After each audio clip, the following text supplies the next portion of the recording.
सुप्रभात बच्चों, आपका हिंदी व्याकरण कक्षा में पुनः स्वागत है। आज की कक्षा आरंभ करने से पहले आप इन दो शब्द युग्मों को ध्यानपूर्वक देखिए। गरम, ठंडा, ये दोनों शब्द एक दूसरे से विपरीत दशा के होने का बोध करा रहे हैं। गरम शब्द जहां पर अत्यधिक तापमान के होने का बोध कराता है, वहीं ठंडा शब्द शीतलता का बोध करा रहा है। अर्थ की दृष्टि से ये दोनों शब्द पूर्णतः विपरीत है। हर्ष, विषाद। यहाँ पर हर्ष का अर्थ होता है प्रसन्नता या खुशी, वहीं विषाद का अर्थ होता है दुख या व्यथा। ये दोनों शब्द भी अर्थ की दृष्टि से बिल्कुल विपरीत अर्थ स्पष्ट कर रहे हैं, अर्थात इन दोनों शब्दों को भी हम विलोम शब्द कह सकते हैं। आज हम विलोम शब्दों का अध्ययन विस्तार पूर्वक करेंगे।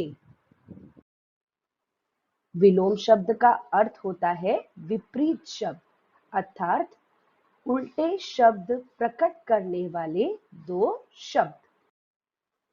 परिभाषा: जो शब्द अर्थ की दृष्टि से परस्पर विपरीत होते हैं, उन्हें विपरीतार्थक शब्द कहते हैं।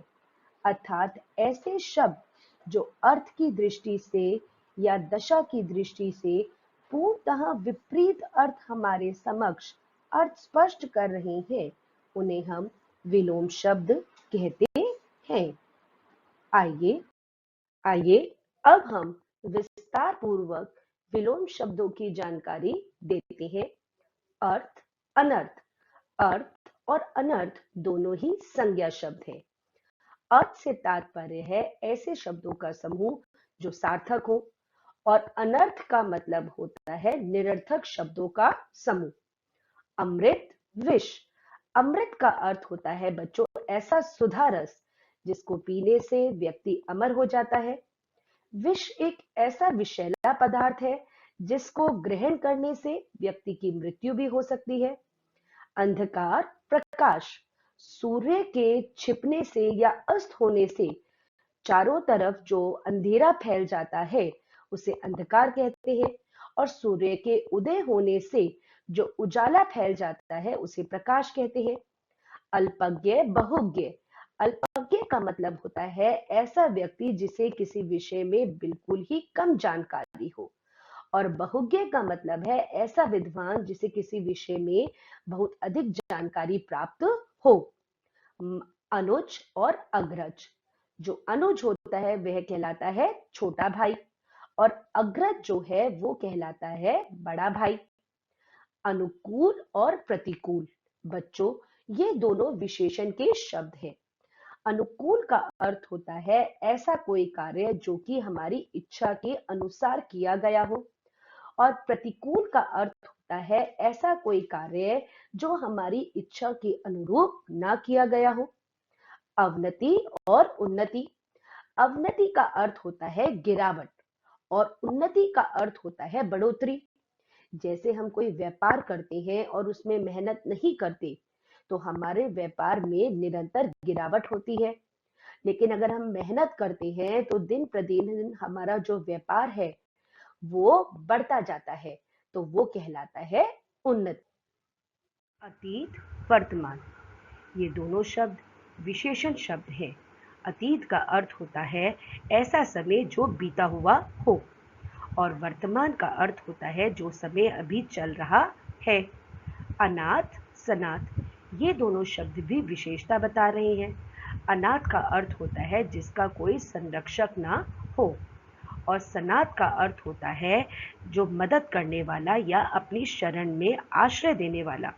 जैसे हमारे माता पिता जन्म के उपरांत ही हमें अपनी शरण में ले लेते हैं। अचेत और सचेत।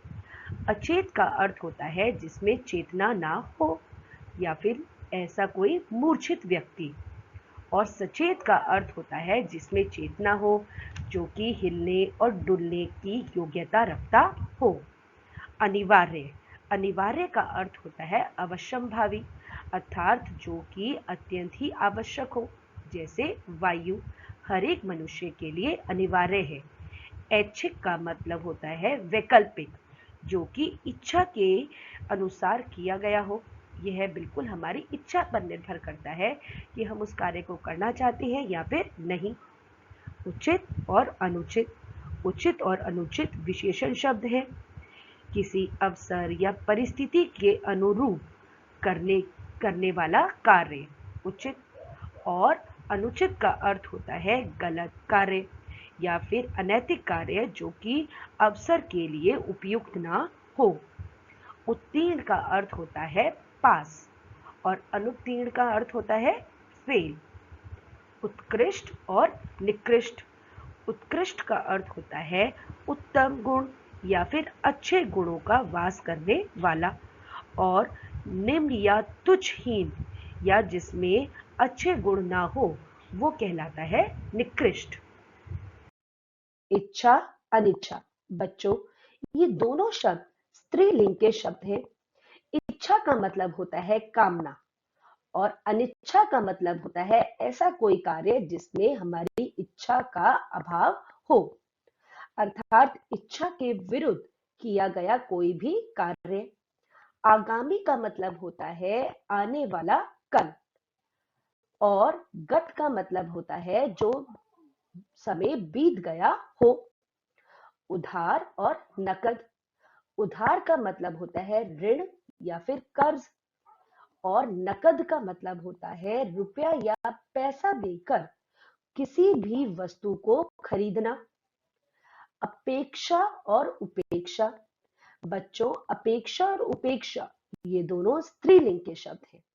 अपेक्षा का मतलब होता है उम्मीद करना, और उपेक्षा का मतलब होता है तिरस्कार करना।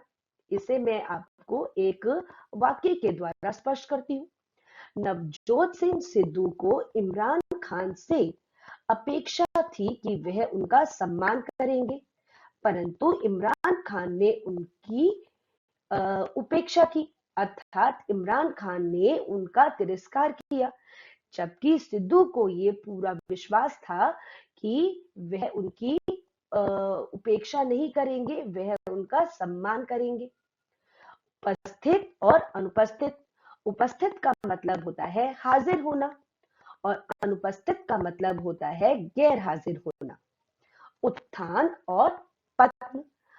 उत्थान का मतलब होता है बढ़ोतरी, अर्थात जब हम एक एक स्तर पर होते हैं और मेहनत के द्वारा हम बार बार उन्नति के शिखर पर पहुंचते हैं तो वो कहलाता है उत्थान। और पतन का मतलब होता है नीचे की तरफ, गिरावट की तरफ आना। उत्कर्ष और अपकर्ष। उत्कर्ष का मतलब होता है बड़प्पन, और अपकर्ष का मतलब होता है नीचे की ओर गिरना। दयालु, निर्दयी। दयालु का अर्थ होता है ऐसा व्यक्ति जिसमें दया का भाव हो, और निर्दयी का अर्थ होता है जिसमें बिल्कुल भी दया का भाव ना हो, जो बड़ा ही क्रूर हो। कृत्रिम और स्वाभाविक। कृत्रिम का मतलब होता है बनावटी, अर्थात ऐसी कोई वस्तु जिसमें बनावट हो, इसे हम अंग्रेजी में कहते हैं आर्टिफिशियल। और स्वाभाविक का अर्थ होता है प्राकृतिक, अर्थात इसको हम कहते हैं नेचुरल।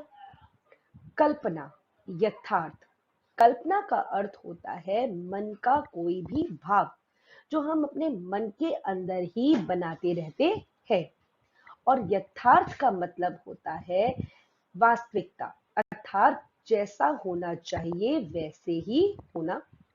गुण और अवगुण। गुण और अवगुण ये दोनों शब्द जो है वो विशेषण के शब्द हैं।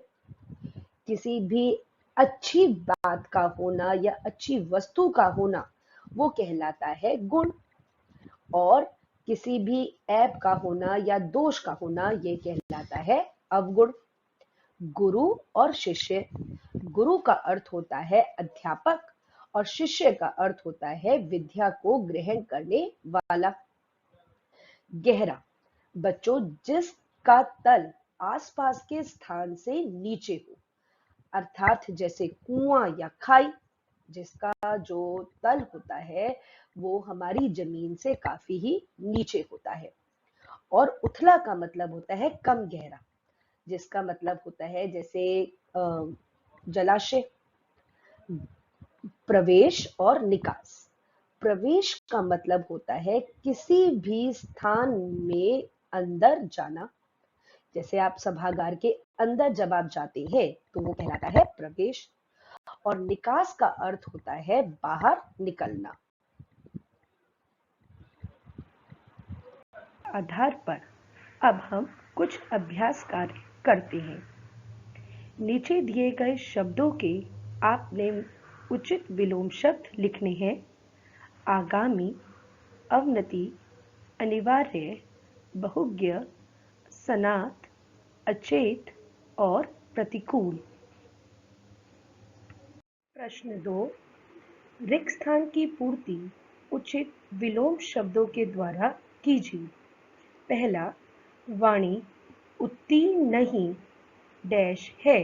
यह समाचार सुनकर वह बेहोश हो गई। दूसरा, गुरु डैश को अंधकार से डैश की ओर ले जाने का माध्यम है। तीसरा, अर्थ का डैश करना आपकी आदत है। चौथा, खाई का तल गहरा होता है जबकि तालाब का तल डैश होता है। पांचवा, हमें डैश बनकर अनाथ बच्चों को अपनी शरण में लेना चाहिए। प्रश्न 2। रिक्त स्थान की पूर्ति उचित विलोम शब्दों के द्वारा कीजिए।